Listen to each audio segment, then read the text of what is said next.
नाज़रीन, जिब मेहर शाह भरसा किंगरी जे आबादगारनि महेसर वहां जी खाटी न थियण ख़िलाफ़ एहतजाजी मुज़ाहिरो कयो आहे। इन हवाले सां पेश आहे अब्दुल गफ़ार चांडियो जी ही रिपोर्ट। भरसा महेसर माइनर ते मौजूद आहियूं, जिते आबादगारनि एहतजाज कयो आहे। हिते माइनर जी 12 सालनि खां वठी खाटी नथी थिए ऐं पाणी जी खोट ख़िलाफ़ हिननि वॾो एहतजाज कयो आहे। उन्हनि सां ॻाल्हि ॿोल कंदासीं त उहे छा पिया चवनि। 12 सालनि खां वठी खाटी न थी आहे। असां ऑफिसर जे कड़ भॼी भॼी थकिजी पिया आहियूं। को ऑफिसर रिस्पेक्ट नथो ॾिए। मोड़ खां वठी पुछड़े ताईं हज़ारे जरेब आबादी आहे जेका हिन महिल सुकण लॻी आहे। खाटी न थियण जे करे असांखे पाणी नथो मिले। गैर कानूनी लूलियूं लॻी वियूं आहिनि, बुंडा लॻा विया आहिनि, छाकाणि त शहर अॾिया विया आहिनि, दुकान ठाहिराया विया आहिनि। ऑफिसरनि अॼु ॾींहं ताईं लड़ी को शाख ते न आयो आहे।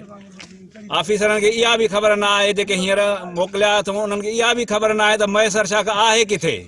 गॾिजी चंदो करे असां पंहिंजा पैसा भरिया आहिनि, पोइ बि मशीन आयल इन छाक मां कढाई वई आहे। असां सभई गॾु थिया आहियूं, इन जे लाइ असांजो एहतजाज आहे। हाणे हिते आहे, सुभाणे अञा मथां कंहिं वॾी जॻह ते हुजे। गॾु थिया आहियूं। असांजे बचड़नि खे बुख हाली मारे छॾियो आहे। असांजे घर में का शइ न रही आहे।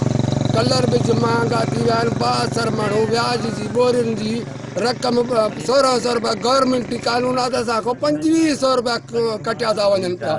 असांखे बचे दाणो बि कोन थो, असां बच्चा काॾों पालियूं। ऐं जेके ऑफिसर अचनि था उहे पैसा वठी करे ऐं 72 माण्हुनि जे करे चवण सां हलिया था वञनि पिया। असांजूं खाटियूं कोन थियूं खयूं वञनि पियूं। हाणे एहतजाज इन जे करे आहे त असांजी शाख में खाटी असां पंहिंजे हिसाब सां 5 रुपया चंदो करे कलर जूं बोरियूं वठी व्याज ते खपाए करे वरी उनखे एसडीए खे पैसा ॾिना आहिनि। लथी पई आहे, किरन जो लथी आहे शाख में अची चए अञा मूंखे पैसा ॾियो त मां अॻिते खणा ॾींदुसि। जंहिंमां 2 लपा खणी किरन कढरायूं हली वियो आहे। असां ग़रीबनि खे हक़ मिले, न त असां पाण साड़ण लाइ हिन बच्चनि जे फाखाती जे लाइ कुझु बि करे सघूं था। कैमरामैन इमाम ॾिनो हुजण सां गॾु अब्दुल गफ़ार चांडियो, मेरान टीवी न्यूज़।